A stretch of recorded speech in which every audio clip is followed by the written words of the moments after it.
Okay, let's start it. So good morning for those who will be watching us on YouTube. Maybe good evening, good day. My name is Angelina Demilkhanova, and today I will be talking about some interesting research actually that we did many years ago with my teacher, with my supervisor. But I know that in Russian-speaking countries he is well known, but in English-speaking countries, people maybe they know him because I know that he was a part of New York Academy of Science, as I know. But anyway, part of us who are today, we were pupils of Aron Brudny, and today my talk actually will be about book we write together. But when we finished writing the book, actually he died before we finished writing this book, and today Nina Aronovna, she is a scientific editor. Yes, scientific. How should I? Научный редактор, scientific editor of our book. So she kind of helped to finish this book after Aron Abramovich died. Why I'm talking about Aron Abramovich Brudny? Because actually he was a philosopher. I'm a psychologist. The concept of virtual reality was part of his, I wouldn't say research, actually research it was in my work, yeah, that we did together with him, but that was part of his maybe thoughts, ideas, and etc., because he was representative of existentialism, yeah. But the word virtual is not modern.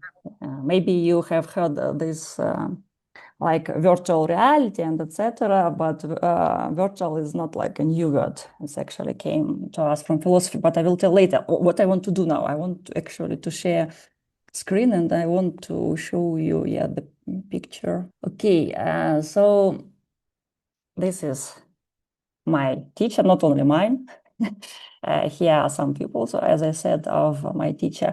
And as you can see, this is page from Russian Wikipedia. Unfortunately, we don't have English version, only two languages here. Also describe him as a philosopher and scientist as Kyrgyz language and Ukrainian language. And this is his picture. Actually, he died in 2011. And he was famous, as I told before, Soviet and Kyrgyz psychologist and philosopher. I'm just giving translation, yes, on this Wikipedia page. But you can have a look, yeah, on this things on Wikipedia. Now, with the help of AI, thanks God, with the help of virtual reality, different tools of virtual reality, we can do translation, yeah, of these things without knowing a language.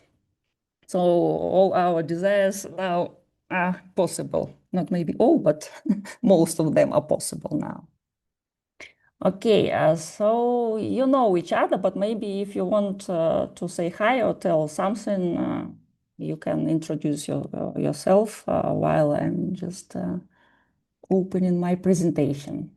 Maybe some words. Do you know anything about, by the way, computer games? Maybe you do playing to computer games, because actually topic is about computer games. So please share your experience. What do you know? Yeah, what do you expect? Why you came? Where are you from? Yeah, I can start.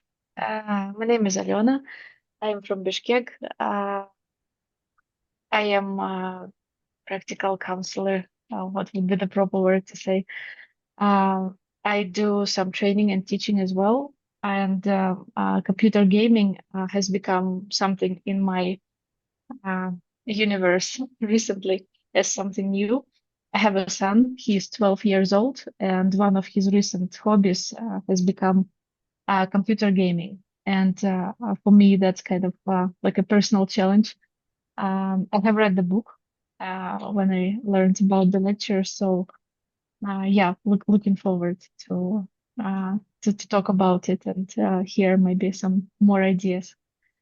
Yeah, otherwise the whole idea of digital and yes, digital game seems interesting, and yeah.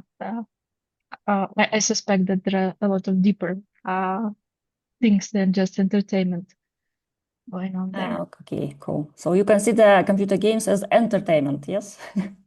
Am I right? I suspect that there is more in that than just entertainment. Okay. Yeah, Okay. exploring, I'm just just beginning. curious, yeah, because usually people consider computer games as some entertainment, but not in a good sense, you know, that it's like, oh, it's just Yeah, curious before I start. Okay. slowly forming my opinion and just getting into the whole Okay. this. I don't play myself, for example. Okay. This thing has not That's touched fine. me. Even the something in my mobile, I don't have it. So that's Okay. Thanks. Who wants to say something else about computer games? What brought you here? We should say that the book is about role Computer games. Yeah. Yes. Computer games. Yeah. It's a kind of definite type of game. Yes. I will tell that later. RPG or something. No, RPG it's in computer game classification, but we consider them as role computer game. It's more psychological classification when the person has this possibility and opportunity to see a character, to be a character, to choose a character. So it's not like because you know there are some types of games now where there is no character. Yeah, it's like some online casino. You can play cards and etc. What else? I don't know, like Tetris. But we were considering role computer games, but these games were different genres. Like you know that there are RPG in computer classification. There are some other type of games like shooter. It's also role computer game from psychological perspective because the shooter, I mean, we can see the character. Okay, Nina Aronovna, but do you have any experience playing games? No, No, I don't. cards. But It's I also observed my grandchild and okay. other kids around me who do play, and they prefer exactly these personages that they like to tune, or how they say in Russian, прокачать, and so on. So they are in some relationships with these personages, and it depends. And my granddaughter, she prefer usually the evil Characters. The evil. characters. Yes, she's kind of. So it's interesting. Why? Okay. Thanks. Who wants to share else? After writing the book, I can guess why, but Yes, but but please don't do spoiler. I don't. Yeah, okay. Yes, Ruslan, you I'm want very to bad at playing games, Okay. computer games. That's the reason I don't like them. I'm interested in Baudrillard and his Society of Consumption. I'm familiar with the research, but I perceive it not through the Lacanian point of view. Mostly from Lacan. Yeah, it is based on Lacanian, but I'm interested if we could reevaluate it through Baudrillard's point of view. Let's try. I think it would be interesting discussion then. As a sign of a consumption, consumerism society. The main clash between the research on computer games and Baudrillard's point of view is that we're going to talk a lot about Lacan и привязка к зеркалу, вот это, the stage of Mirror stage. what's that in English? Yes. The joke about that is that Baudrillard says, while you all study Lacan and mirror, please remember that mirror doesn't exist anymore. The mirror was changed by, не знаю, витрина, shopping window. У нас больше нет зеркала, зеркало заменила витрина. So I think that's the main clash in two theoretical schools. So maybe we can look at the findings at different perspective. We can, but okay. Let's first Listen, yes, because yeah, because it's not. I can understand it's not really fair because as I can understand, some of people they were reading our book. Okay, we were yeah. writing it, yeah, but some of them you were reading this book. But some of you, and I know people who will be watching us, especially English speaking, yeah, guys who are asking me to record this lecture, they even don't have such opportunity to read it because the book now is only in Russian. We have some papers in English, but they're not kind of course, represent the whole idea as book. So that is why let's maybe just tell me short what is your relationship with computer games, what do you want to hear, and then I will do my presentation and then we discuss yes the results and all the things. Okay. And Thanks I suggest to discuss Lacanian point of view. yes and yes skip this. Baudrillard. Yes, is it Not just Baudrillard. We yes didn't write about yes, that. yes. Skip Jungian. No, yes, exactly. I didn't put Jungian part here. It's only about Lacanian part. And I add some details on my research that I started to do recently from interview. So it's exactly about Lacanian point of view also. Okay, who wants to tell? So I want to just share about my nephew. He is 6 years old and he's really good at the tank game. I guess it calls like tank, yeah? So, but after gaming and after he like reach some level, it's like maybe like middle level, I recognize that he is really getting good of the orientation, for example, in the game zone. He clearly understands what he should to do. So maybe it's like how game can affect to children there, or maybe for person who is really good. Maybe the beginner level is not like so many getting like a skill that they are using in the daily life, but after reaching some level, like middle or upper intermediate or like high level, it getting like skills that they are using in their daily life. I think so. Okay, yeah. Idea, I like it. So anyone else? My name is Nuria, and I'm also from Bishkek. I'm a psychology student, and I don't play video games now, but I used to play as a child, and it was not role games. It was world open, like Minecraft and etc.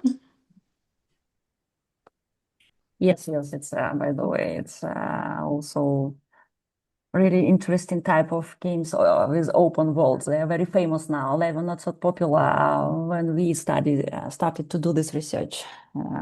I believe because there was some technical limitation. So now virtual reality giving us a lot of things. Okay, I have to do this sharing again.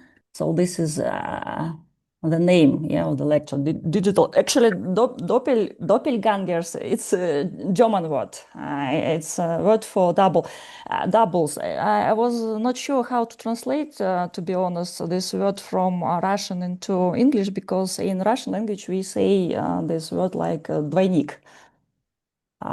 So in English, there are several words that describe this term. It can be doubles, it can be also twins, as I can understand. But the word doppelgangers, I'm sorry, I don't speak German. I hope I pronounce it correctly. It's German again, I'm repeating. That exactly the word we need for translation of the name of our book also. So it's a double, yeah, in English, I believe this word also more suitable for this. How games define our identity. Okay, so as I mentioned already, the word virtual. The word virtual came to us not recently.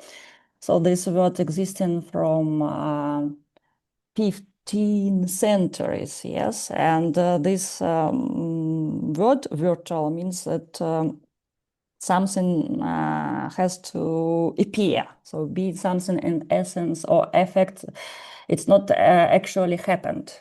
So something possible, if I can say like that.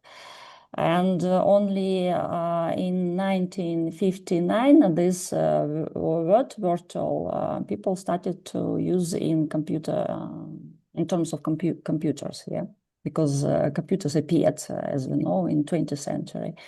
They didn't exist before.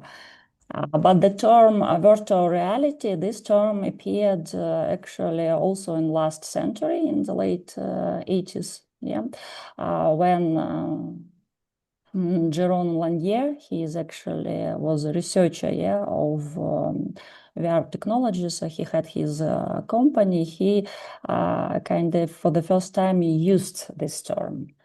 And he understood this term like something that created with the help of computer technologies, yes. Something that really similar to reality, but not reality itself. So, and since then we use this term, yeah, virtual reality.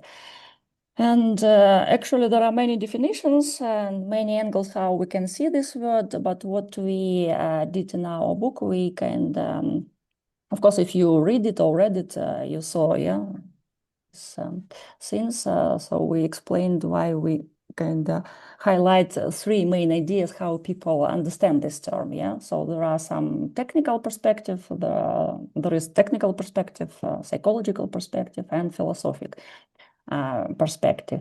But what kind of makes this unique that it's not like a new definition we invented. Yeah, we just used this definition in our book and in our research that virtual reality is a technologically constructed space that is perceived as genuinely existing. So this is really important things.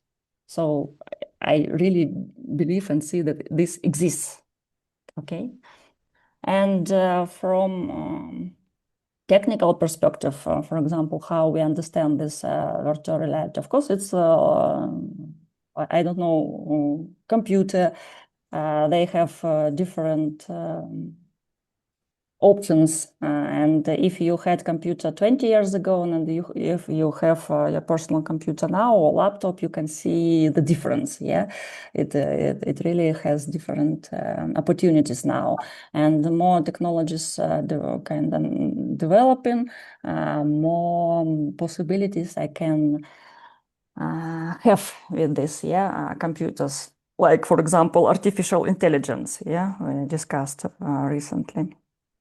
That for example, before to create this PowerPoint presentation, I need to use only PowerPoint, and I, for example, downloaded some pictures from internet and etc. But you can see these PowerPoint presentations. Actually, it was designed by AI. Not fully. I mean, of course, I did it. Yeah, but anyway, these pictures you can see is like they created, yeah, already by artificial intelligence. And in that sense, from technical perspective, virtual reality relies through screens and mirrors. So this is metaphoric. Yeah. I mean, you see the screen, you see, I mean, it's literally all of us, we're now looking at the screen. We are not in one room. But this also mirror in metaphorical sense, yeah. And if something happens, for example, I don't have electricity now or something broken in my laptop, immediately the virtual reality stop to exist. And in that sense, there is kind of this point of view on how to say hierarchy of this reality. So from technical point of view, from technical perspective, the reality that created with computers is always kind of secondary to actual reality. And if something happens in this reality, I told already, yeah, I don't have opportunity to experience this virtual world. And okay. Next. Okay, philosophical perspective, yeah. So from a philosophical perspective, there are different also points of view on understanding of virtual reality, but we took this part that about possibilities, yeah. So from philosophical perspective, the virtual reality is a space of possibilities. So do you understand? Yeah, this is just in case if you want to have some questions, it is not necessary to wait till the end, okay? Or if you want to comment something, just let me know. I mean, we can discuss. I can answer immediately. Yeah. We kind of consider here also work of Slavoj Žižek. Maybe you know some of them. You know, yeah, this scientist. He kind of was describing virtual reality like reality, but without substance. So it's like I'm kind of drinking sometimes coffee. You know, yeah, that. There are such type of coffee without caffeine. Yeah, so it's like I'm drinking decaffeinated coffee. It tastes and it smells like coffee, but it's not a coffee. So from that point of view, it's kind of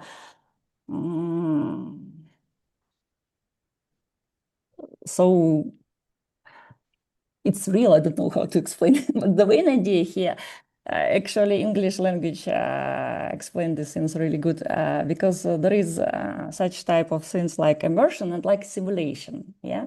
And virtual reality, it helps us. It's kind of it's not simulation, it's immersion. So it simulates something that doesn't exist sometimes in real world. And with this immersion, this feature of virtual reality is very important.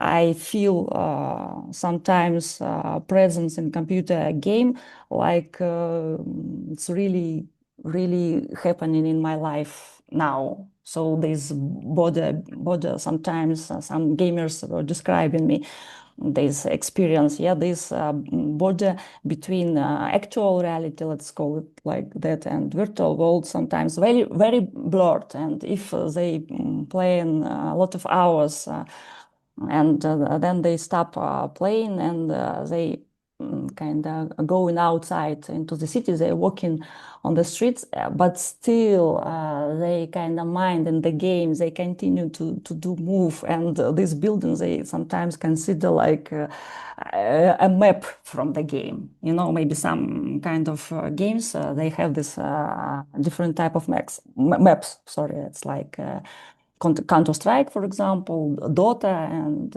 etc.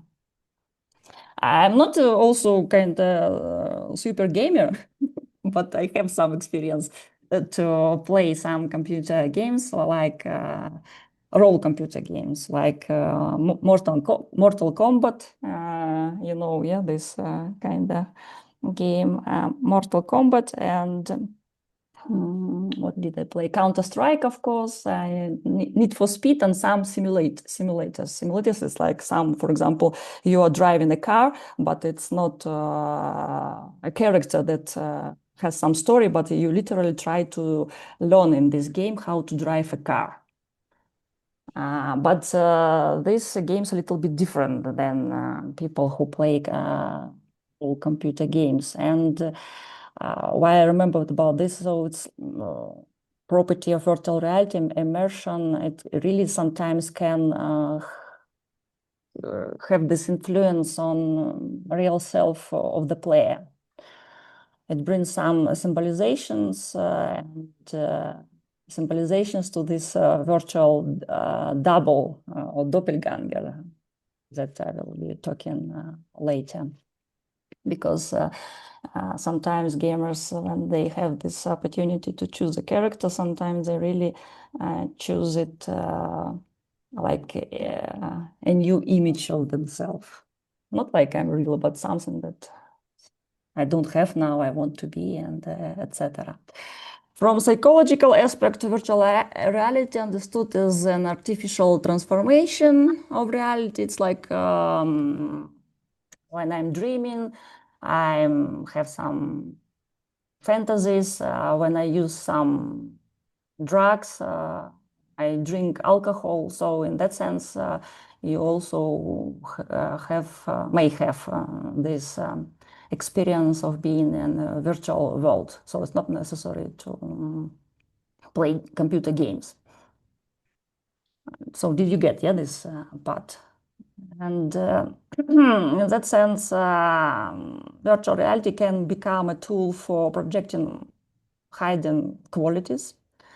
For example, if I'm sometimes aggressive, but I don't want to show this aggression in real life, or even I don't realize that I have it. So when I play, I kind of choose a character, and it helps me in that sense, yeah. Or if I'm not brave enough, I can choose a character, and I'm very brave. One of my participant of my research recently, he was telling me that when he was playing, his older brother told him, you know that in real life you kind of do this decisions very slow, you're always doubting. And in the game, you do the same thing.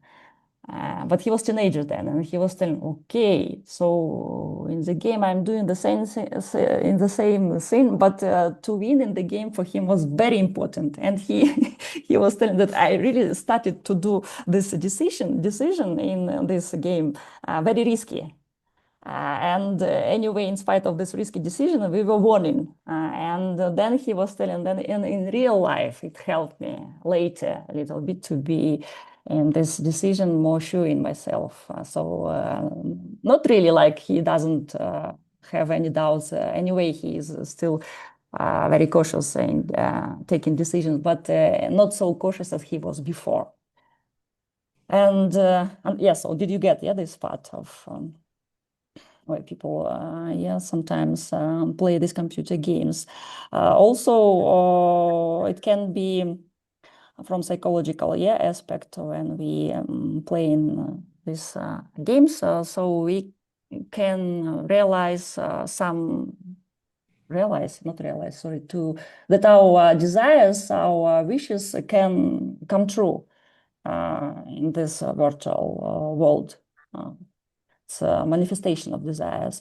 And sometimes people, they play in these computer games because they want to experiment with their identity. So they try to use different roles, different characters. And one of my participants, they also were telling that he is old, not old, actually old. He's 40 now. He's 40 and he's playing for more than 20 years, 25 years, or even 30 years he's playing. Sometimes he plays, sometimes he's not playing, but he was telling that one period of his playing, he was using only girls as characters because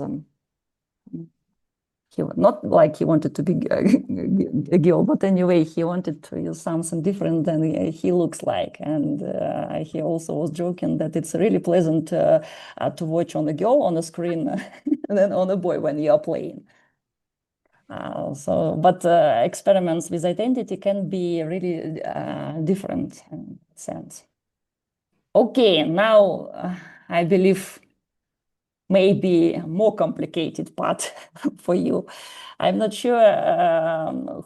Tell me, please, who doesn't know anything about Jacques Lacan and his mirror stage? So you don't know anything. Just please tell me, do we have such people who don't know even the name of this philosopher, Jacques Lacan? Do we have such people here today? So everyone knows Jacques Lacan. Okay, cool. I'm glad. So why I'm kind of telling these things? Actually, I'm telling everything that is written in our book. So it's just literally this presentation repeats the chapters of our book. And as you understood, probably you have heard this small discussion at the beginning that we mentioned these philosophers like Lacan and Baudrillard, but we used the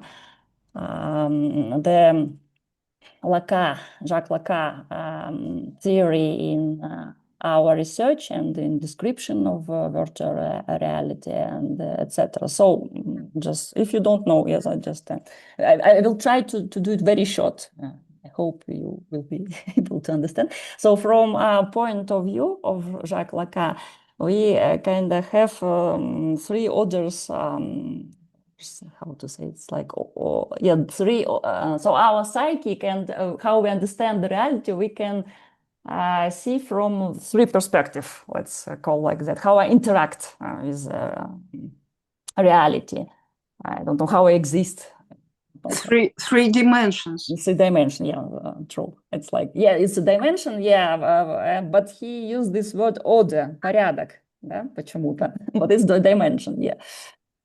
So the symbolic order, this is language, the rules, the norms that exist in society. But in virtual reality, how we can see the symbolic order, it's the rules of the game. Yes, it's like there are some special laws how to play, and for example, in some games, definite character has definite features. Like he is, I don't know, he can do only this move, he can shot only like that, and etc. Okay, so the imaginary order is how individual perceives of themselves in the world. In games, it takes the form of a character that reflects that sense the player's personality. It's like my virtual self. And the third dimension, yeah, the third order is the real. This is something that that can't be symbolized. It's invisible part. Usually we can't describe this dimension with words. I don't know, it's like if you die, the death, yeah, can be the example of this real, but anyway, if I now start to describe this death, it will be with the help of words, yeah, I will symbolize this. But this part of our psychic, our I don't know, internal world, that something that can be symbolized, can be controlled. I don't know, sometimes people say that in psychology, they associate these things with traumas. You know, this is very modern and fashionable concept psychology now. Did you get, yeah, these things? Because I think it's more complicated, yeah, this real one, the real or the real dimension. But in a virtual gaming environment, the real is a virtual, in gaming environment, this concept of real is absent. I mean, in computer games, because there are always some rules there. But some of you mentioned that you were playing these games with open, they call it like open world. And they just appeared recently, because when we did this research, we didn't have many of these games. I even don't know if they existed or not that time, these games with open world, because we did our research, how many years ago?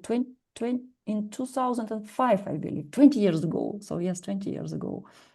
And in that sense, if you were playing that time any computer game, there were no any real dimension, real order in the games. But now I believe the computer developers, they trying somehow to develop this idea when they, in computers, they create such type of maps and such type of worlds where there are no I don't know, there is no, but anyway, there is rules because they create. I mean, it's something they create. It's a program anyway. I mean, you can't create something that this program doesn't have. But this open world, it's like you choose a character, you can create this character, you can create your own story, but anyway, this story is, it's in the script of the game. So I don't know how to explain. I hope you did get it. But the only thing when I, for example, can see how it realizes this scene in computer games is, for example, when technical perspective on understanding virtual reality becomes on the first place. For example, my video card doesn't allow me to play this game. Yeah, so, and it's like, oh, I kind of have to stop. Or electricity was turned off and I was not able to save the stage where I was. So my character died or something like that. Because accidentally my character can't die in this in this virtual world. Okay, so did you get this idea? Because it's something that not predictable. And we were defining and not defining, we were understanding the virtual reality from also this kind of perspective of Lacanian theory. So we took not only his very famous, maybe you know this, how they call it, I forgot, mirror stage. But also, yeah, this part. Okay, I don't know how to be short, but I will try. Okay, so in that sense, constant presence in virtual world can influence on the player real self. Yes, and it can help us to make our own double that we have in our psychic visible on this mirror on the screen. Yeah. Sorry. This is some on this actually page. You see, you can see some quotes from the book. So if you kind of have this opportunity to read the book. But now I was telling that we don't have this English version, but we didn't translate it yet. But anyway, I again remind you that you can translate this with the help of artificial intelligence if you want to read something. And this quotation I really like. Yeah, the game character existing outside of the real, yet possessing the symbolic and the imaginary orders, become a kind of healthy reflection distinct from the monstrous double of paranoia. So this quotation from Lacan work, because sometimes our doubles can be like evil doubles. I will explain later, sorry. I mean, I'm again, trying to tell you like you already know about this mirror stage. Okay, the concept of doppelganger, doubles. So I won't tell the full history of this word because there are some mysterious part, philosophical and la la la, but what we need. So in that sense, concept of doppelganger has deep historical roots, ranging from ideas about the soul to contemporary robot doppelgangers and social media profiles. So these things like robots, avatars, like spirits like kami, in Japanese culture, the kami, the word that each part of nature has his double, like a spirit double. Yeah, it's also doubles. But what we need now is this psychoanalytical perspective, this Jacques Lacan mirror stage, because he says that in our development, when we are born to this world, we kind of have this possibility and opportunity to meet this double in real. I mean, in real, but it's metaphoric. I mean, I will explain. So from the point of Jacques Lacan, all of us, we have this possibility to meet our own double. If you want to kind of read about this more, you can read this work of Jacques Lacan, The Mirror Stage as a formative of the function of the ego as revealed in psychoanalytic experience. It exists like paper, but you also can read it. I don't remember which seminar. It's like first or second book of Jacques Lacan seminars. But if you will be reading in Russian, it's actually first or second book of Jacques Lacan seminar that were translated in Russian. В конце, so at the end of this book, but I'm not sure about the English version. So, okay. Do you know anything about this stage? Because some of you, I believe you were studying developmental psychology and you now are students of university. Maybe you know something. Did you hear anything about mirror stage? Okay.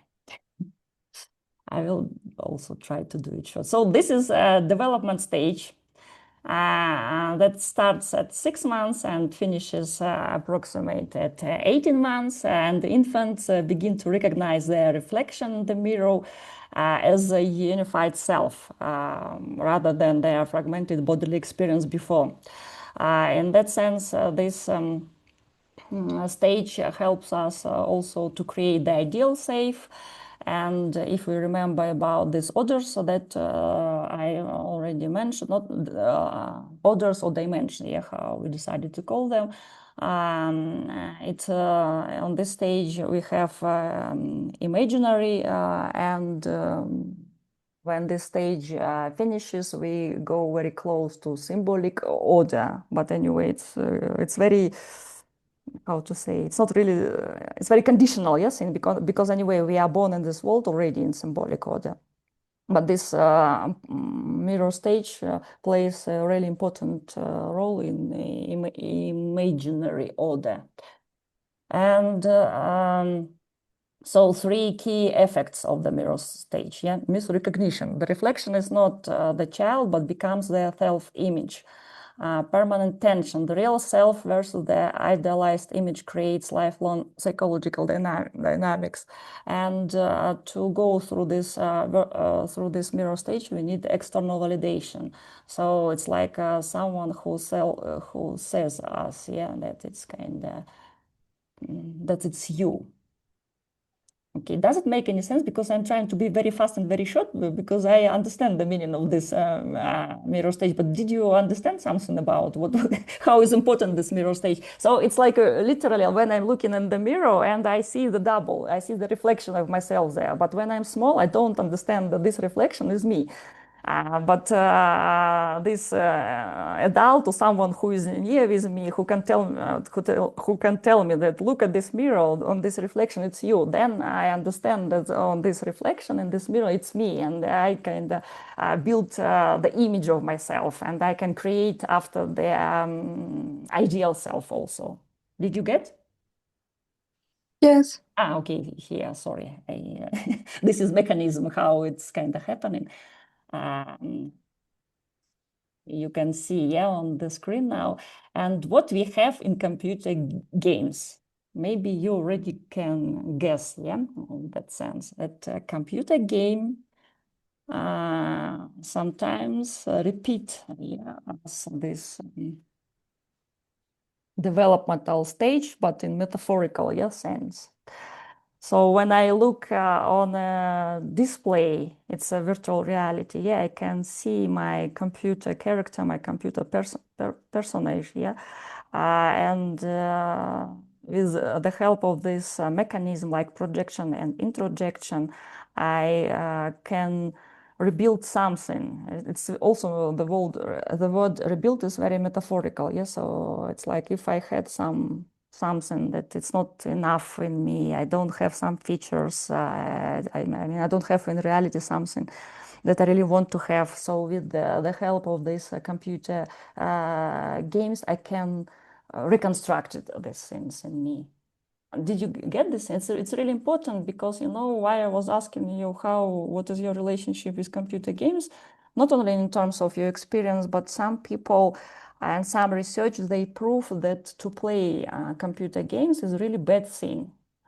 But it's not always like that, because we were trying in our research to highlight this different part, that sometimes to play in this role computer games, yeah, we were telling at the beginning that it's really important to play role, I mean, we consider in our book role computer games.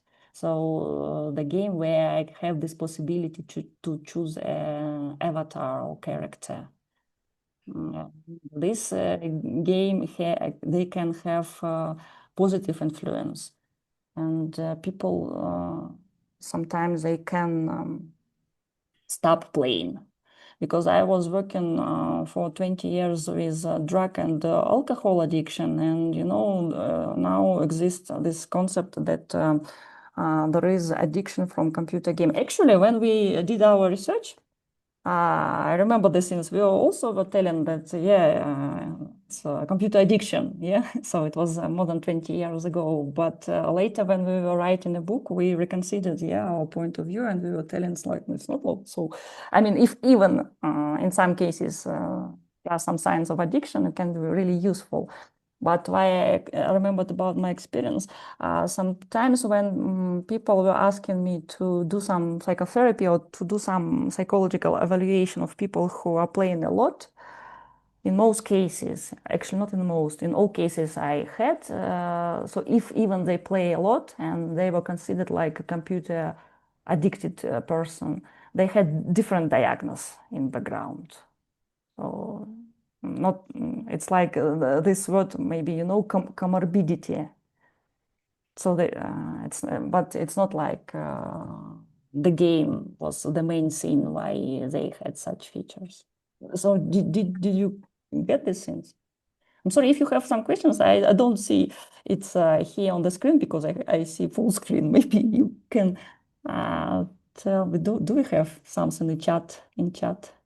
Okay, I don't have. Do you have some questions now? Is it clear? Yeah. Okay. No questions. Everything is clear. Yeah. Okay. Continue. Again, here are some quotation, but I don't want to stop on the spot because it's really very deep and not so easy to tell if you don't know something about Jacques Lacan. But anyway, participating in a role-playing computer game can compensate in that sense some things that you didn't have some deficiency. And when you are playing to this game, you see this third figure in the mirror, and it's like a name of a father, this concept, also Jacques Lacan has. And this third figure in the mirror, it's validating the player achievements and enabling them to identify successfully. And that in that sense, that is why I have this opportunity to reconstruct something that I don't have. Did you get? Let's go further because it's another part. It's also another theory. I'm not sure if you know something about Roger Caillois and his classification of game. Okay, so Roger Caillois is a French anthropologist, and we also used his perspective when we were considering these computer games. So computer games, it's not only about symbolic, imaginary and the real order or dimension, but also we were discussing the things that we are playing different games, not only computer games. In that sense, we really like this classification of Roger Caillois, who divided games on 4 types. So there is such type of game like agôn. Agôn is a Latin word, I believe. It's a competition. So these games depend entirely on rules and their observance expressing the symbolic order. So it's like football, chess, and ball games. Yeah, did you get? So in these games, again, I'm repeating, from Lacanian perspective, it's a symbolic order, very highlighted. I don't know how to explain. Mimicry. It's another type of game. It's like imitation or simulation. These games involving free improvisation and the pleasure of playing a role, behaving as if you were someone or something else. This is a register of the imaginary from Lacan point of view. In that sense, the subject is substituted for a fictional character. So I'm kind of playing someone that doesn't exist in reality. I can choose this character. Maybe when you were small, you were playing this role. Sorry, not role computer games. When I was small, I didn't play role computer games. We were just playing these role games outside on the street. We were watching movies sometimes, of course, these martial arts movies.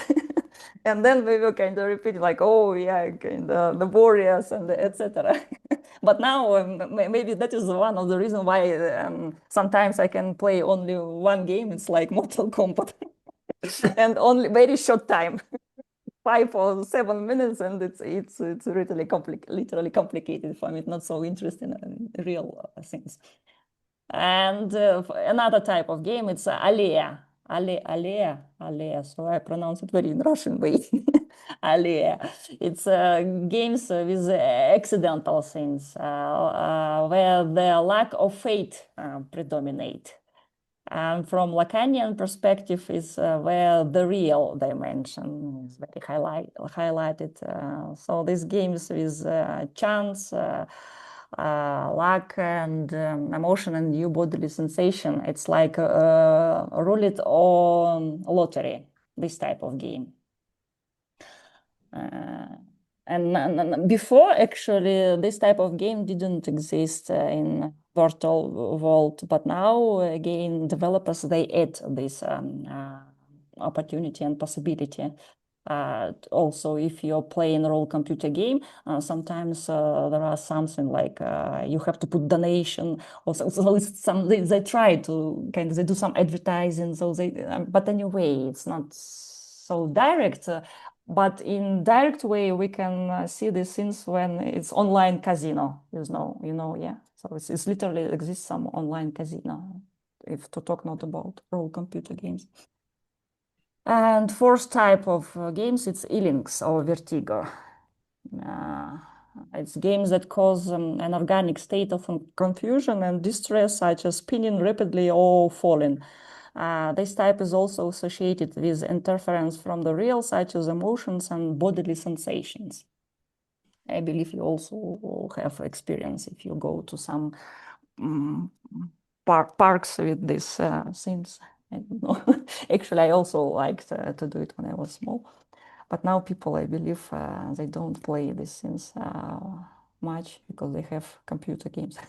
So, okay, role-playing computer games represent a new category of a game that has never existed before. They combine elements that before previously were absent, like symbolic and the imaginary order, yes, like agôn and mimicry. So in that sense, kind of people can have this experience all in one. And unlike other games such as gambling, where there is an element of chance and it's difficult to separate the rules from the intervention of fate, computer role-playing games help the individual to realize that the imaginary and the symbolic do not exist separately from the real. Without the elements of chance, these games are based entirely on the father's name. So it's again concept of Jacques Lacan, the rules. It's a quotation again from the book, yeah.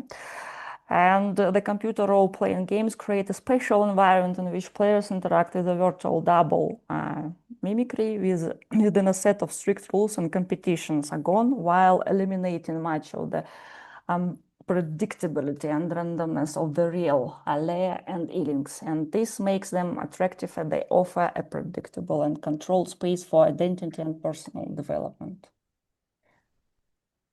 Okay. So you didn't type, yeah? Do you have questions? So it's... What about augmented reality games? What classification do they belong to? Which game? Augmented reality, like Pikachu is running. The same. I mean, it's the same. It's mimicry and agôn. Because I have kind of some Pikachu, some character that kind of do competition. So in that sense, So there is no competition in augmented reality games. You just have to find Pikachu there. I don't know this game because I was thinking when you have to develop some scores.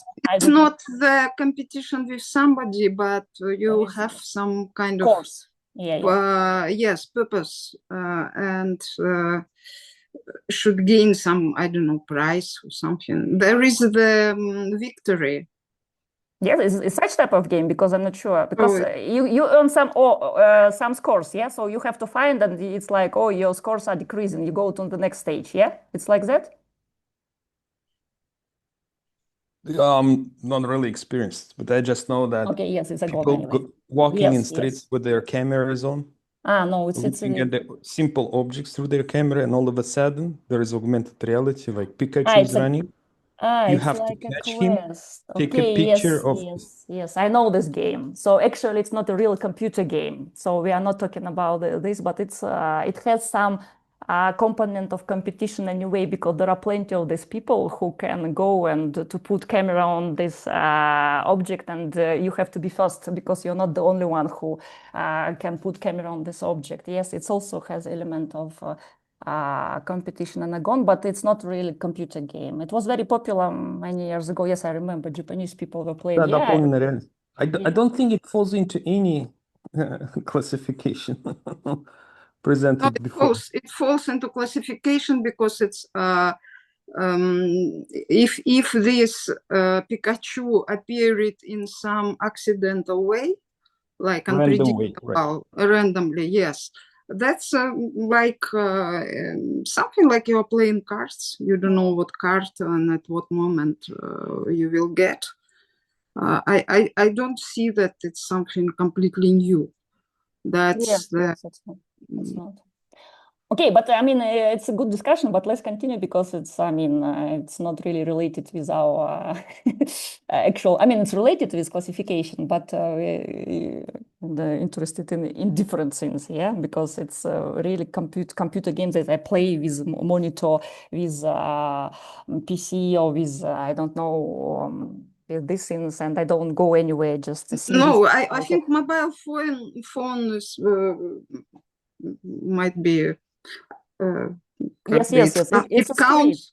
Yeah, no, I'm telling about mobile phones, but it's not like when you're running on a real world with mobile phones. I mean, I'm also talking with you now with a computer, but I don't play game, yeah. So, okay, it's interesting, but let's continue. Maybe if we have some questions, we will think about this later. But I want to tell you finally about major findings, but I already kind of mentioned some, yeah, that we described in our book. So this since the experiment, it was quantitative and we did it 20 years ago, as I told you, it was in 2005. Actually, the pilot researches we did when we were studying at the university, and I can remember it was early 2000s.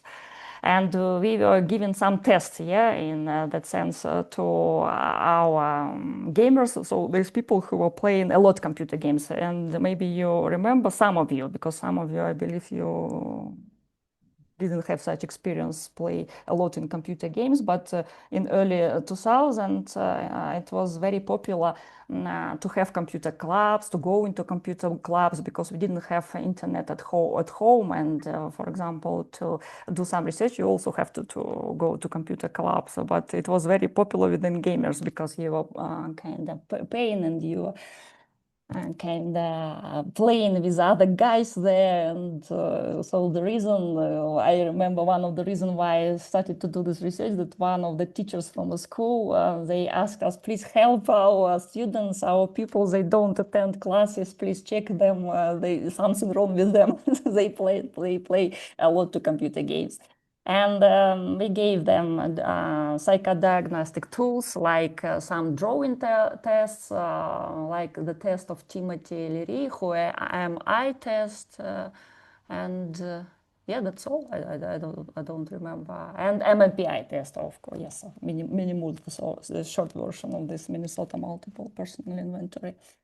I will be very short, okay, because it's kind of already long time I speak. I want to also listen to you, some ideas. So our study showed the presence of the following features. So the main finding that we're really proud of, it's about this doppelganger. That we saw. Usually people don't draw a person, a second person in the drawing test, draw a man under the rain. Maybe some of you know this projective test.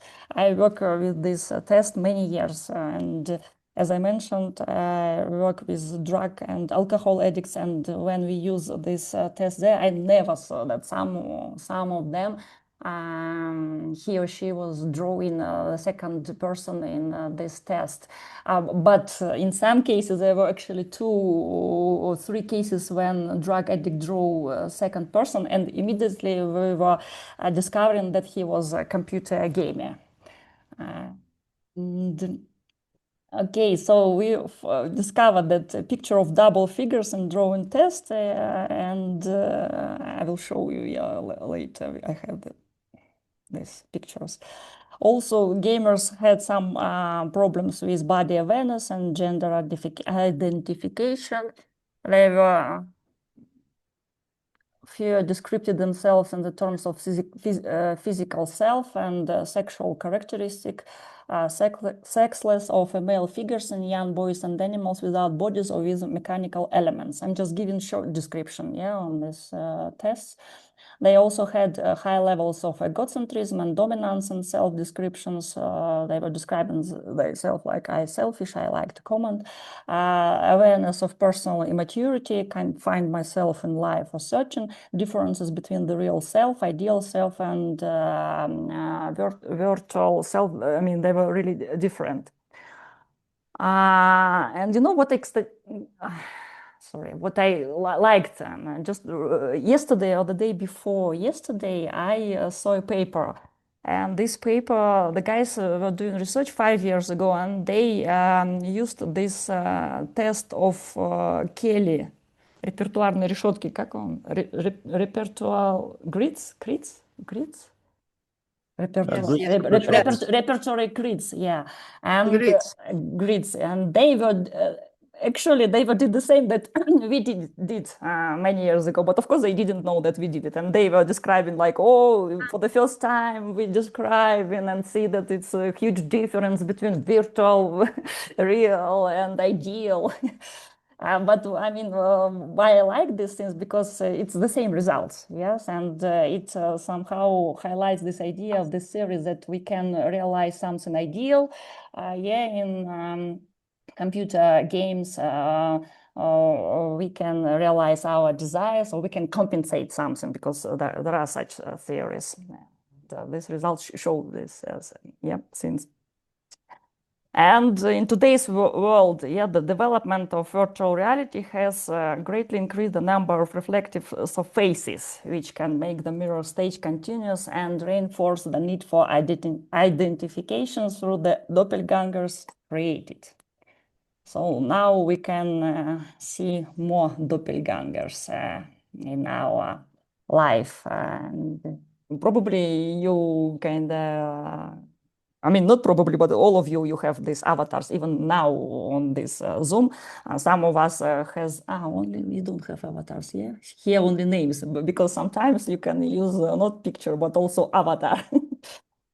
Okay, and this picture, from this draw a person in the rain test. You see, this how our gamers were drawing these doubles.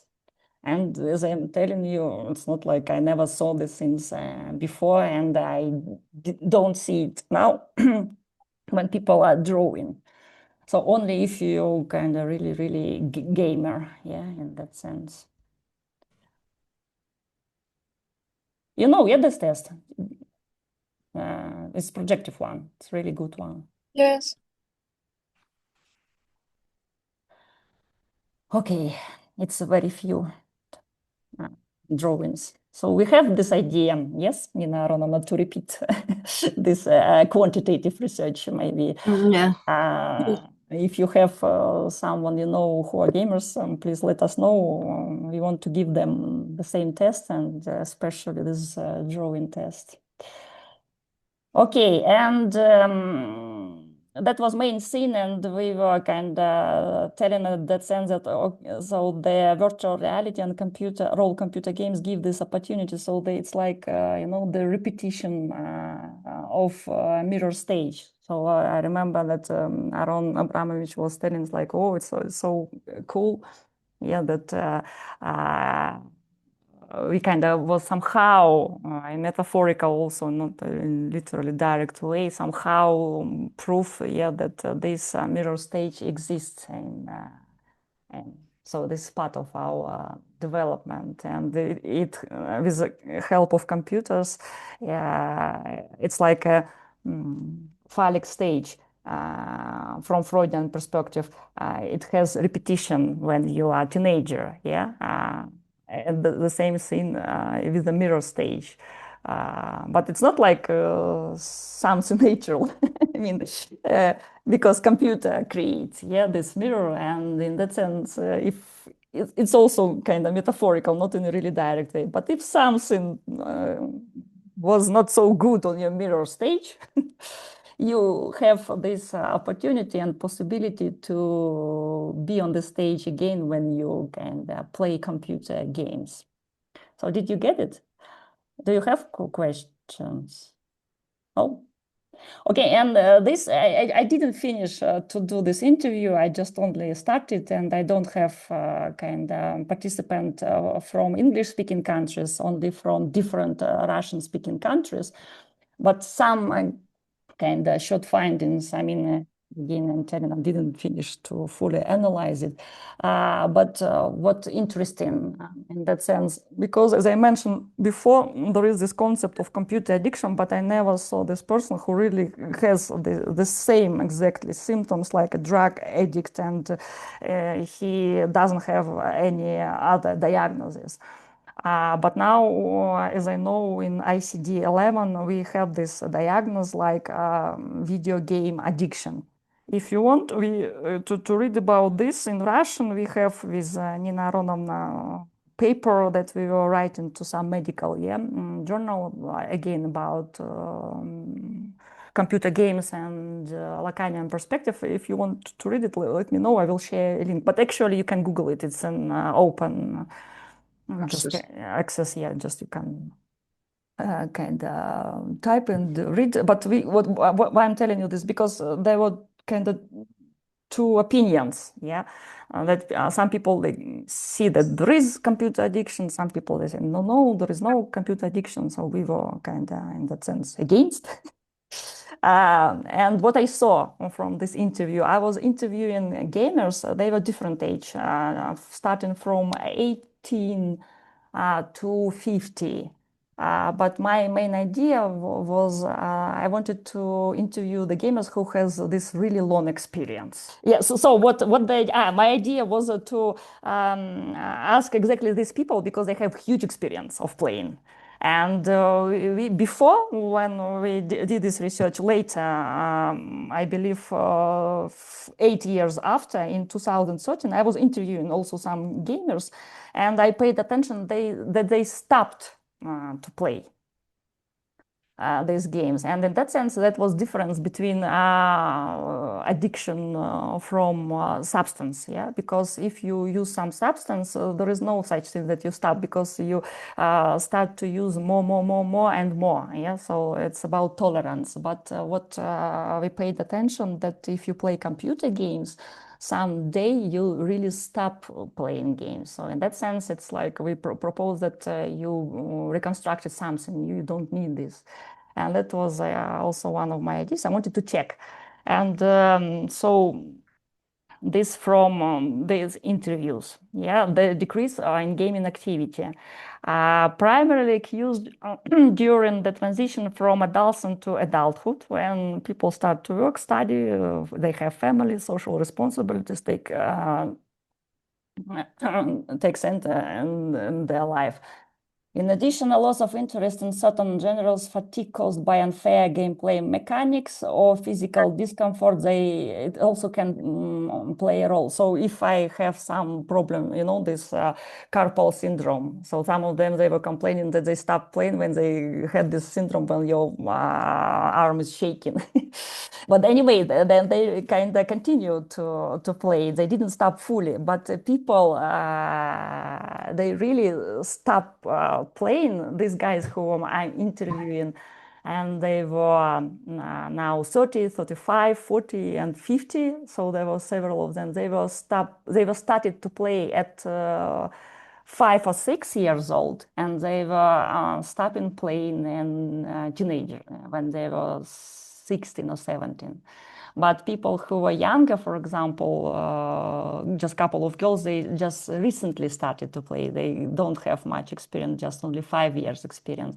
They don't stop playing yet, but the reason why they play, one of them, she was telling that because of her boyfriend. Her boyfriend is a gamer. That is why she plays computer games with him.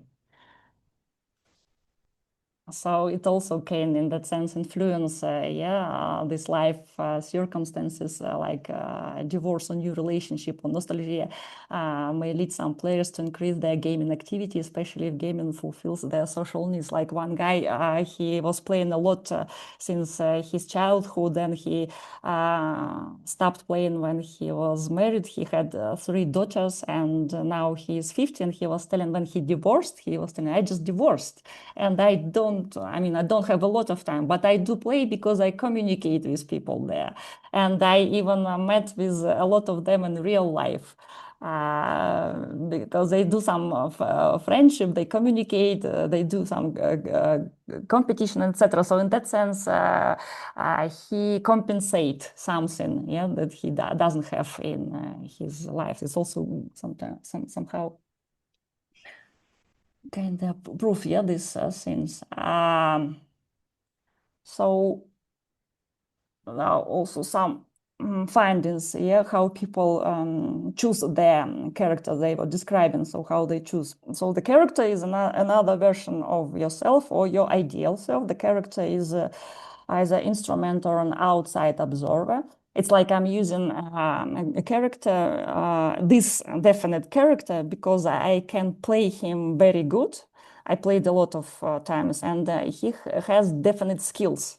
So that is why I use this character, because I want to win, some people, they use characters as an embodiment of desirable traits. I mean, I was telling this since before. This interview just showed the same thing. I didn't do quotations, because I didn't finish analyze it. I just wanted to show you that the results are almost the same.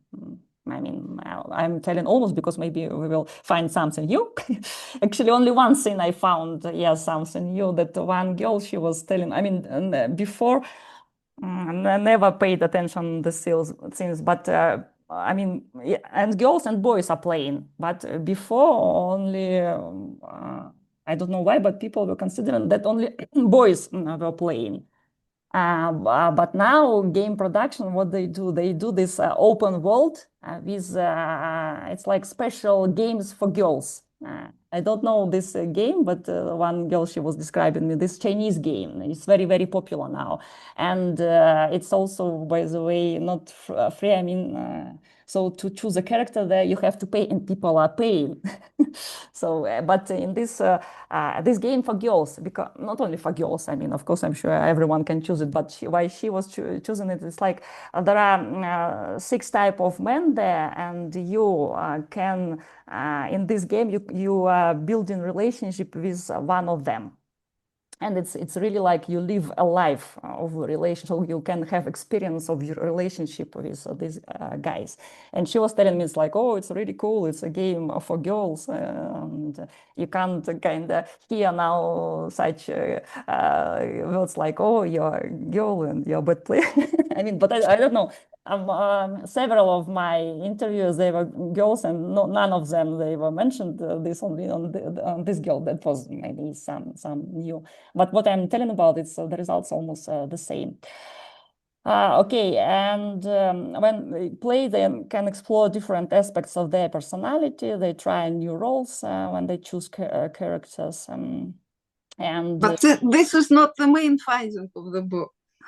No. It's not main finding. I'm just telling that it's a new kind of things that I recently just did. So it's not only about book. I just wanted to repeat, these things.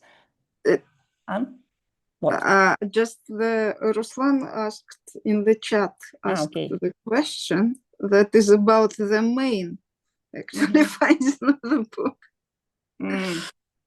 Okay, I will tell later, but I mean, I will finish, and then we will describe, these things. Okay. Это вот. So this one is about the name of a father, yeah?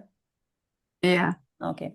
So another thing, I believe it's also interesting, not only about the book we were writing 10 years ago almost, but it's new. No, I yes, believe. of course it's Yeah, interesting. so let's, Yes. so it's, I mean, we will come back to you are questions. intriguing us with the main findings. But I mean, I won't tell us like, oh, the main finding is this thing, that thing. I just was telling this thing already, that we are telling that to play computer games is good. So this was main finding, and just, okay, let me finish. And what also, kind of paid attention that successful gameplay and achievements in the virtual world can increase players' self-esteem in the real world. So this is kind of, sometimes they really tell it's like, yes, I felt it's like really cool. And one of the guys, he was professional gamer and he became now a professional game designer. But in that sense, it's really successful case. He earns actually a lot of money in his game design, but he was playing a lot when he was a teenager, so days and nights, and his parents, of course, were worried that he has some kind of addiction. Most of them, by the way, they tell that yes, exists this computer addiction, but most of them, they tell, no, it's not about us. Yeah, there is one guy who had this addiction, but I didn't have. So it's in that sense, only one girl, she was telling, yes, I was addicted, but in that sense, she wasn't actually. She played not so often as according to the time measures you had to play. When you don't have computer at home, you had to play minimum 5 or 6 hours per day, every day during minimum year, and then you can only call it like something. From that perspective, again, that was many years ago, about addiction. And also, one of the girls, she told that it's these games, it's like social interaction, safe space. So this game, Love and Deep Space, I don't know, this game is a safe space for girls where they can interact with a romantic interest without having to worry about evil goblins, guys who insult girls. So she was telling the scenes. Okay, and so the process of selecting a character in virtual reality and gaming is really complicated. I mean, it's different. Through this process, players can express their visual preference and strategic goals, search for an ideal self, or simply explore different roles and aspects of identity in a safe and controlled environment. And games can affect on players' emotional state in a variety of ways. So this kind of based on experimental data and just making a conclusion. So games can evoke positive and negative emotions and serving as an instrument for their regulation, positive affect and coping mechanisms. So game can help to relax and distraction the same way. They can help you to have adrenaline and excitement, sense of achievement, and increase self-esteem. Social interaction for some players, socializing with friends and other players via Discord is a key coping mechanism for stress and loneliness. But it also has some negative things like irritation and aggression. Players may become burnout, extremely angry when they lose. Gamers can provoke quarrels between players and even between partners in real life. Like this girl, she was telling me that they were playing with her boyfriend, but because of game, they do a lot of fight in real life. But another guy, he was telling me, I kind of play with my girlfriend because I want to see how she behaves. And I believe that when I see her behavior in computer games, I mean, I believe what she does in computer games more than the things she do in real life. So in that sense, he considered that how her character, how she behaves in computer games, it helps me to understand her in real life better. So game can have also cause of stress, disappointment. Anyways, there are some research that consider it's like addiction, disorientation, and physical discomfort. But our idea, actually, I told about these things already, and that because the computer game, it's like a mirror stage, yeah, and because we have this name of a father, it's symbolic object, because there is no place for real, it helps us to reconstruct something that I don't have in real life. That is why computer game can be like a psychotherapist that helped me to cope with something. So this kind of was one of the, it's not like only one main idea, I wouldn't say this, because we also considering not only Lacanian perspective. I didn't put this Jungian part, but in book you can also have a read about this Jungian perspective, yeah, that when you kind of play in computer games, you go through the stage, it's like a process of initiation, and in that sense you somehow grow in that sense. So we consider from that perspective, like computer games, they really can help us, but we are talking again and paying attention about positive, yeah, things. So we are talking about positive things, and we are talking about raw computer games from psychological classification. As if I'm not mistaken, this psychological classification offered Alexander Shmylov when he was divided such type of games, not like computer games. Okay, so questions, or you want to tell something while I'm reading questions, because someone need to read, I see. I want to tell something. You Yes, missed the main okay, finding. yes, okay, yes, please.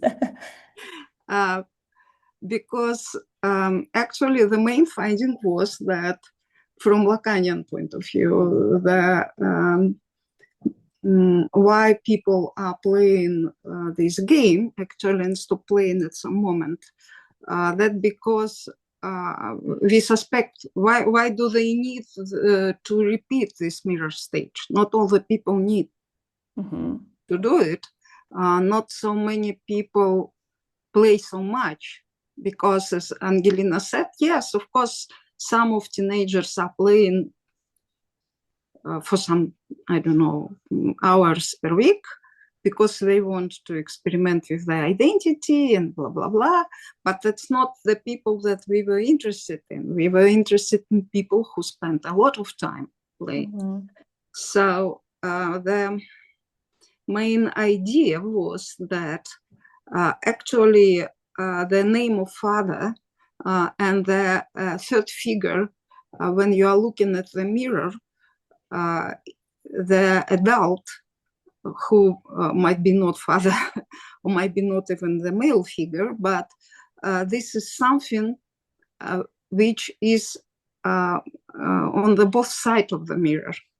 It's near me here, and I know about that.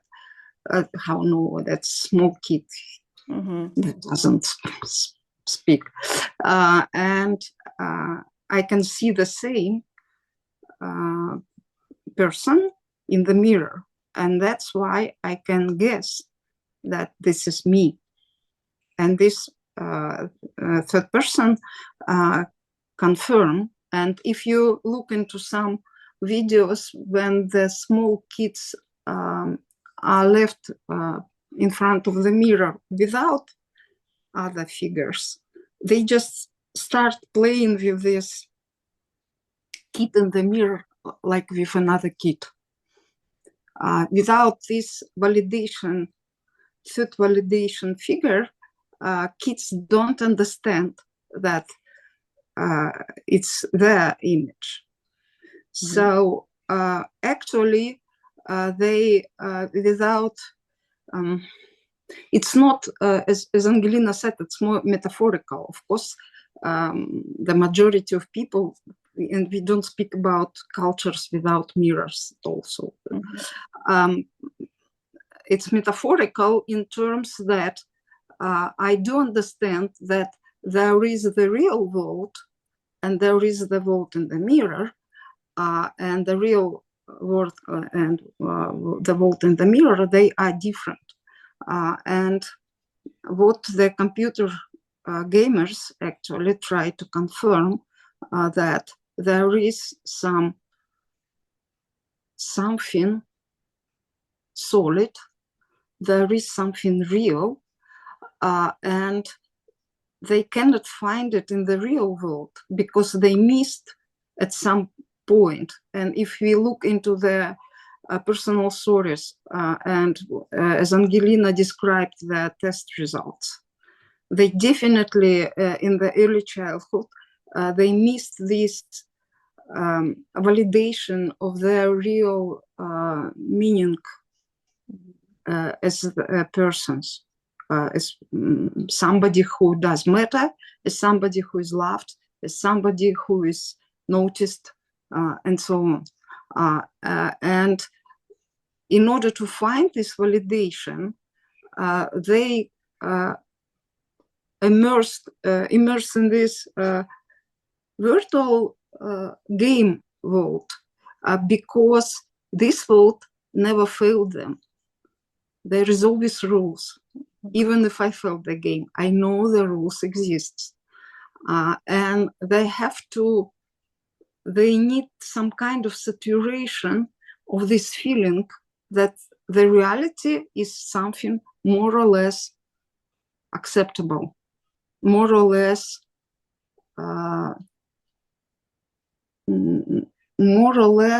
where I can exist within. Because without that, I would be somebody who is looking for these confirmations in other places. And who are these people who are looking all the time for the confirmations from other people? And Lacan was actually a prophet from this point of view, because now we are living in this world of paranoid people who are ready to accept any stupid idea that's just confirmed that something is more or less,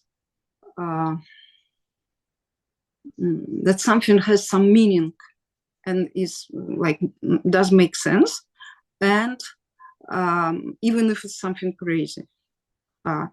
And this is the way to decrease the feeling of uncertainty that we are living with.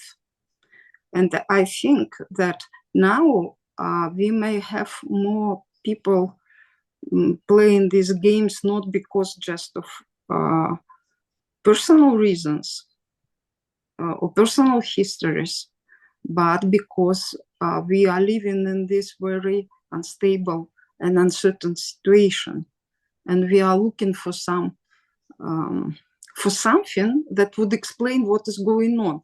But from Lacanian point of view, the real couldn't be explained. Mm-hmm. That's why the conspiracy theories are very popular now. That's something that at least somehow explain what is going on, because it's so absurd. Mm-hmm. And I think here Lacan and Baudrillard, they are not in contradiction. They are actually what Baudrillard was writing about virtual realities, some simulacra that is help us. We prefer the simulacra because it's more valid, because it's more reliable, because on this side of the mirror, in the real side, I'm living in extremely uncertain and unreliable reality. That's why virtual reality, or drugs, another virtual reality. Instead of mirror that reflect this reality, the shopping window is much more preferable. I know what is behind this window, how much does it cost, what can I get, and that gives me the sense of meaning or something like that. That's kind of, I think this shopping window is very close to by function. It's very close to computer game in a way. Yeah. And that Ruslan, are you with us? Sure, sure, listening to you. What Yes, do you yes, yes. think? I'm not so so good in Baudrillard texts as you are. So Well, I understand him a little bit differently, Mhm. but in Simulation and Simulacrum, he has very interesting chapter about reality. He talks about the Mercedes ride. So basically, I think it's a scene from the movie that he's describing. He says that after the nightclub, in the midst of the night, the Mercedes is driving with a high speed in a highway. On the back seat, there is a couple, a young boy and a female and a male having sex. On the driver's seat. Слов вам достаточно для общения на Да иностранном что ж языке. такое-то? В приложении Что за Doppelgangers вы можете телефон добавлять дурацкий? Извините. That was the real. Вторжение реального. So it's real. Вторжение искусственного интеллекта, That как подслушивает, он начинает что-то we базарить. have to accept. Это была симуляция вторжения реального. We have to accept that there is reality, no artificial intelligence. Это была симуляция вторжения реального. Sorry, Ruslan, that's the couple on the back seat. Yes, they were having sex, and the driver is looking at them. Если искусственный интеллект подслушивает и начинает говорить, Что ты будешь делать? это может быть связано с тем, что он оснащен функциями распознавания речи, speech-to-text и синтеза речи. Как мне это выключить? Вот скажите. The driver isn't actually paying enough attention to the road because he is observing this couple through the gadgets. Then there are control gadgets next to the steering wheel, and he sees the reflection of these people.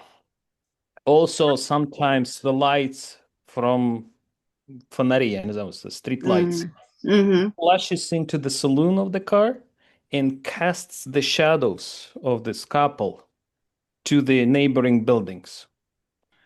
And nothing is real in what's going on right now. It's the apex of unreality because the couple doesn't really know each other. They accidentally met at the nightclub. They don't put enough meaning into this sexual intercourse. The driver is not actually looking at this intercourse. He's looking at the reflection of this, etc., etc. So this is the apex of unreal. The story ends by a car accident. The next day, police comes, and there is a long description of these parts of the bodies thrown everywhere. Что во что воткнулось, куда значок от Мерседеса попал и так далее. And Baudrillard says, so that's the real. Да, вот всегда вот consumption ends up with the death, and death is something that cannot be consumed. Да? Если in ancient times we consumed death because we believed that it was kind of a passage to the eternity, to the next life. Nowadays we consume everything, but we cannot consume death. So death is the end of the consumption. I understand Baudrillard a little bit differently here. I think what he wants to say is that our body, our bodily practice is the only way that we can touch the real, only through a bodily experience, through the pain, through some manipulations with the body. Nothing exists. No, all this war starts, all this bodily practices starts in order so that the circus becomes real. So all the wars start for one reason, to make people believe in that simulacra is real. Because at a certain point we just fed up with all of this.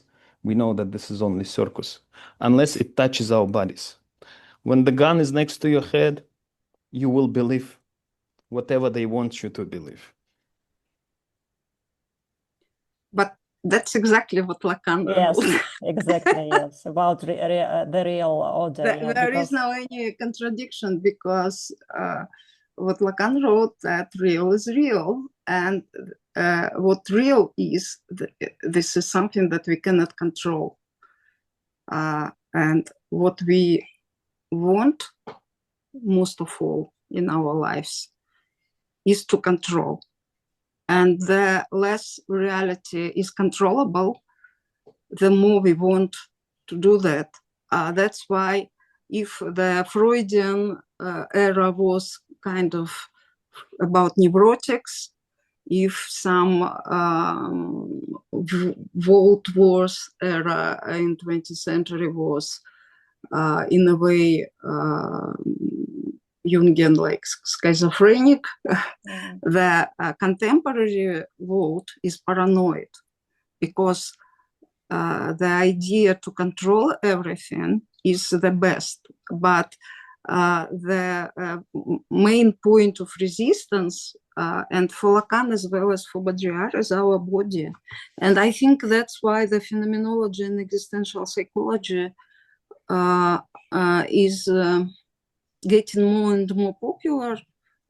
Me and Angelina, we are working on the paper now, and with another girl. Merleau-Ponty about Merleau-Ponty, yes, and phenomenology of the body, and all this corporal experience became more and more important in many research, because yes, that's the only access to reality that is left for us. And I think Baudrillard is right here, as well as Lacan is right here. We don't have any other ways to touch something authentic, though I hate the word authentic, but still. That's... А помните, тоже легенда была про студента, он описывает. Это вот классическая легенда 20 века. Там, there was a student in love with a very rich girl. He couldn't win her heart because he was from another family, poor one. So he makes a deal with the devil. So the devil says, like, if you give me your soul, I will make sure that you marry her. And he signs the agreement, and he discovers that he has a double now. The double comes and acts in the same scenes as he was before, but then disappears in a certain moment so that he doesn't understand that he has a double. The student doesn't understand he has a double. So the double acts differently and wins the heart of this girl. At the end, the student understands that that was a very bad thing, that he has a double now. And he meets this double. And the only way he can't kill this double, он неуязвимый, invulnerable, and the only way he finds out is to break the mirror. He breaks the mirror, he takes a sharp piece of a mirror and kills himself. Only then does he see how the double also dies. Agreement with the devil, doubles appear, sell your soul, etc. It's not always agreement with the devil. There is the shadow theater play that was in Russian, Evgeny Schwartz wrote it, but I think it's from some fairy tales. I don't know, from some European fairy tales. The how to say, the plot. And this is very close to what you are talking about. That it was not about double, but it was about shadow that separated from the man, yes, and became the independent figure, entity. Entity, yes, and yes, it is. It is the, I don't know, I don't think that we always have to interpret that in the self-consumption way, because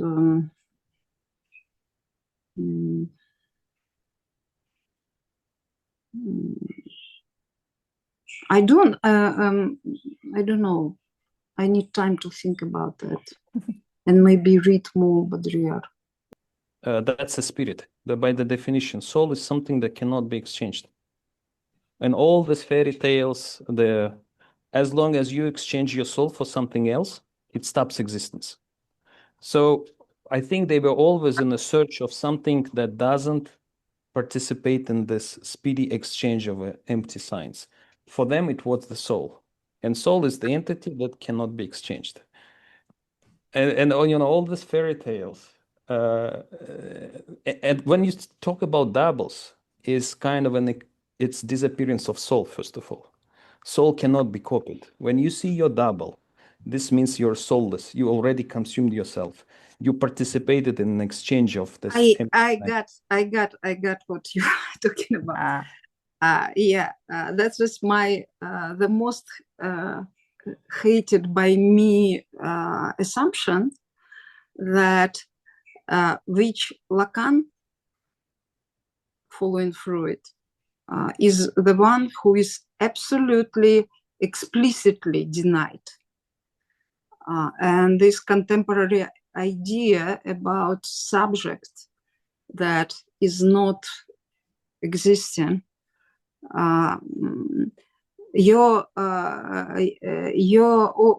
your considerations based on the assumption that there is some soul inside me, something authentic, something meaningful, something that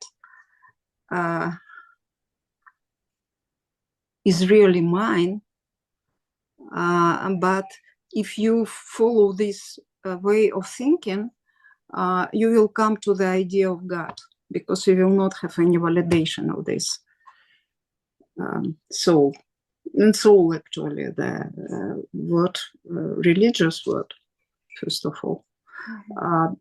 And according to Lacan, the real part of you, the small a object, petit, objet petit a, that's in French, that's the real something that you cannot control within yourself, and you don't know actually what it is. And you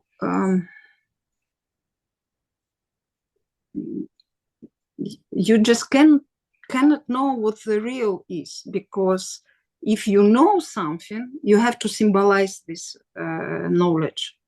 You have to talk about them or write about them, put it in words. But the real, according to Lacan, you cannot put it in words. That's why you cannot actually, the consumption of real is impossible. It's impossible. You cannot use it. That's something that you cannot control in reality. That's death, love, pain, something like that. That's what you actually talked about. But you are helpless before these things. You cannot fall in love because you want to fall in love. You cannot stop being in love because you want to stop being in love, for example. And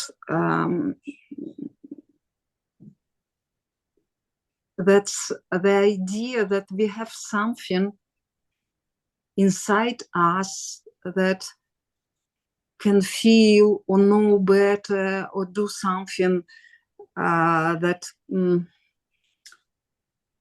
our outside self is false, but we have some inner self which is true. It's such a bullshit, actually. We don't have anything inside us that was not put from outside. So, and you have to live with this thought. And if you choose to some self-consumption, that would be your choice.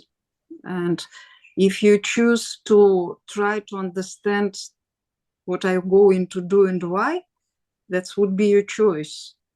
But it's not because some inner self or soul or something. That's why Jung is so annoyable.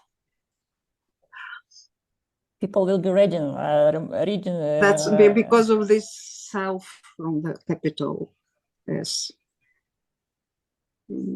I don't believe that we have this self. I do believe that we have something inside us that we don't know fully about. We cannot control fully, but what we can do, we can try to build ourselves according to some principles and choices that we choose, to try to reflect what is not completely mine, what was put into me. And okay, it was put into me, but I can decide that I accept this something or I reject this something. I will choose something else. So you just mentioned the main findings, and I see that yes, that I was Ruslan said forgotten that completely. Patriarch said that we already killed the reality. I said that we are trying. That's definitely we do, and we became paranoid because of that, because we want to gain this illusion that we are controlling everything, and this illusion actually is killing the reality. But I think it's still impossible because we are human bodies. We are agents. Sorry, I'm looking much worse than I did several years ago. And I feel much we have to accept something. Yeah, in that sense, yeah. as you were mentioning. We are dying, and my argument was when somebody will stop my aging and help me not to die, when we became immortal, then we will kill reality. Okay. Until this moment? Yes. We can't, yeah. Okay, no, I'm just trying to read other questions because Nuria left and she was asking to answer, and she wants to watch it on YouTube.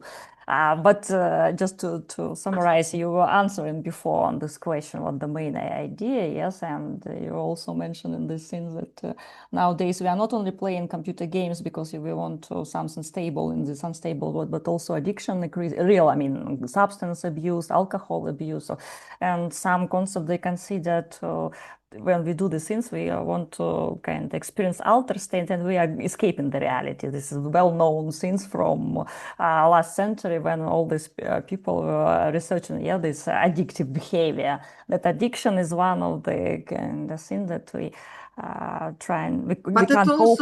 It's also the way to touch the real and to cope. Yes, it's also the way to cope. Not cope, but when I have this bodily sensation because I am drunk, I maybe feel more real than when I'm not drunk, because that is something that helped me to feel my body better, maybe. I don't know, to dance. With if you are on the second stage, I believe you're going to losing this control to feel your body better, and you're going to have some other diagnosis. Yes. So this seems kind of, that's why we cannot kill reality.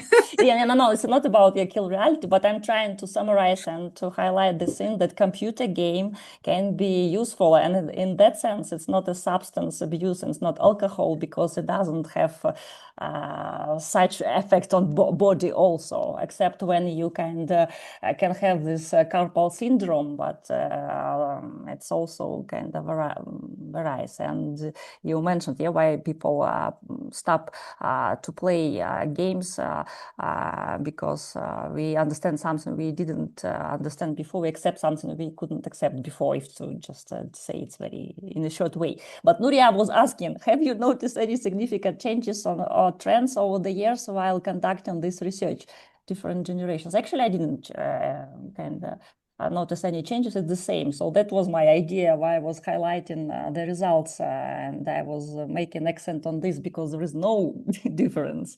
The only thing is that computer industry, they kind of try to give us more options, but the main mechanism is kind of the same, yeah, kind of.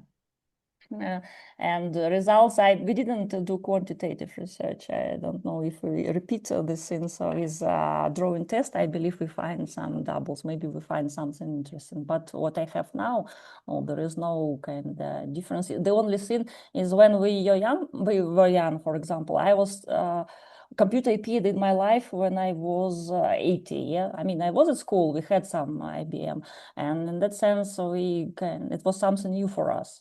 But if to talk about modern generation, you have computers now in your life. So in that sense, you maybe even play earlier than you can.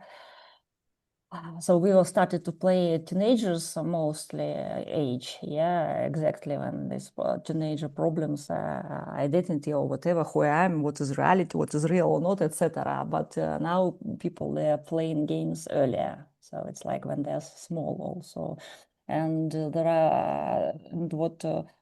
It can be really kind in that sense. I understand this computer, how to say, it's a huge business. It's a lot of money because to build good computer games is the same thing to do a cinema. And what now these computer developers, they do, they hire real actors to kind of be a character, yeah, in these games. And if you saw some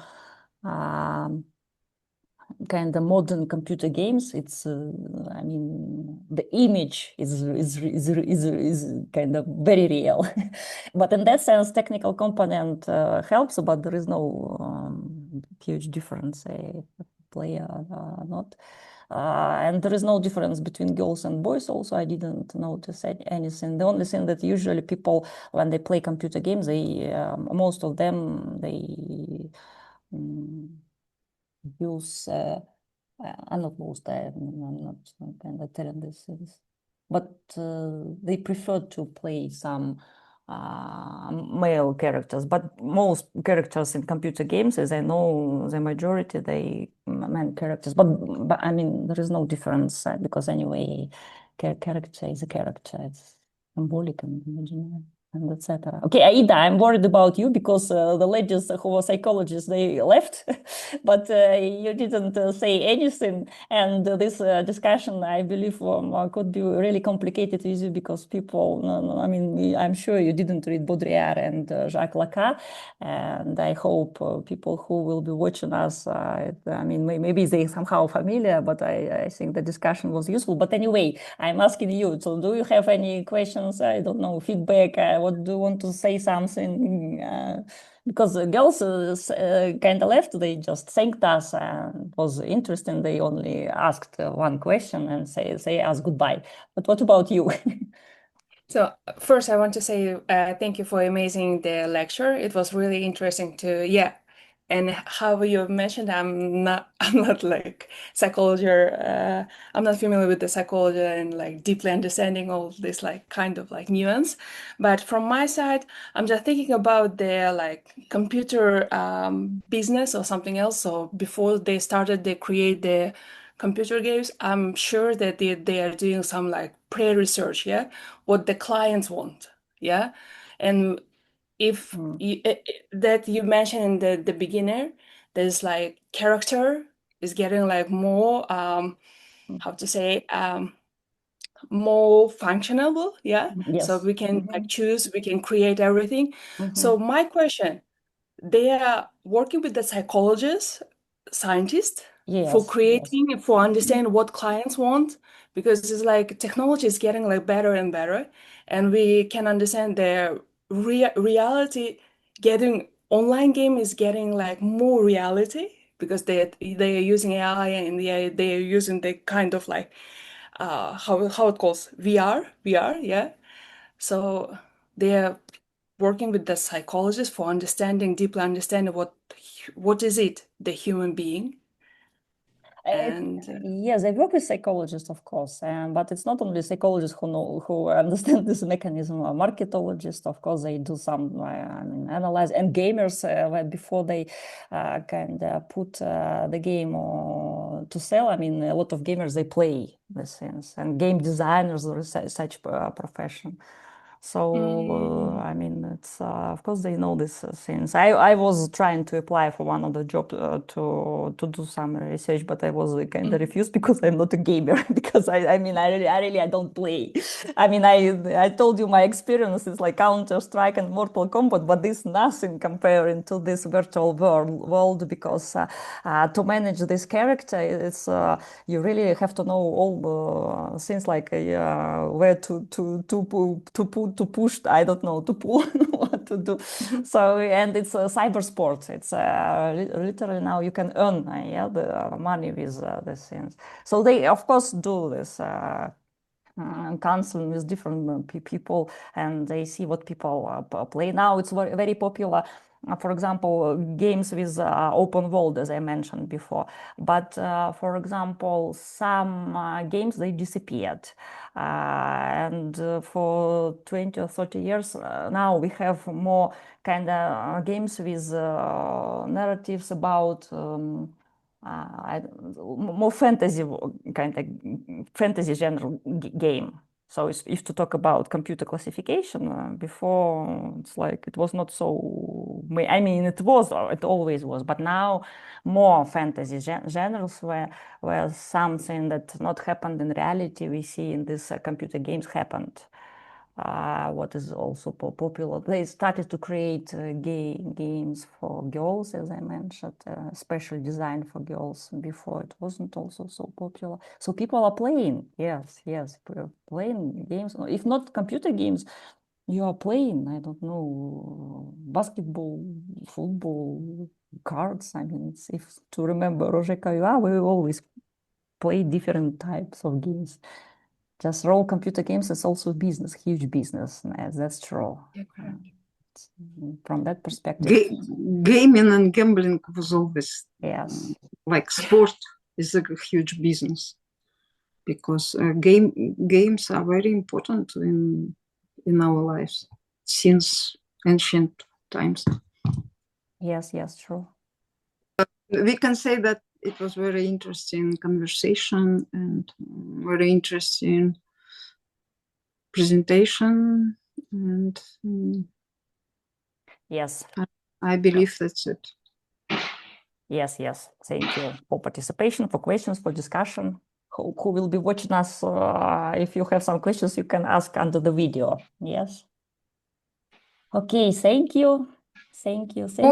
Or suggest another meeting.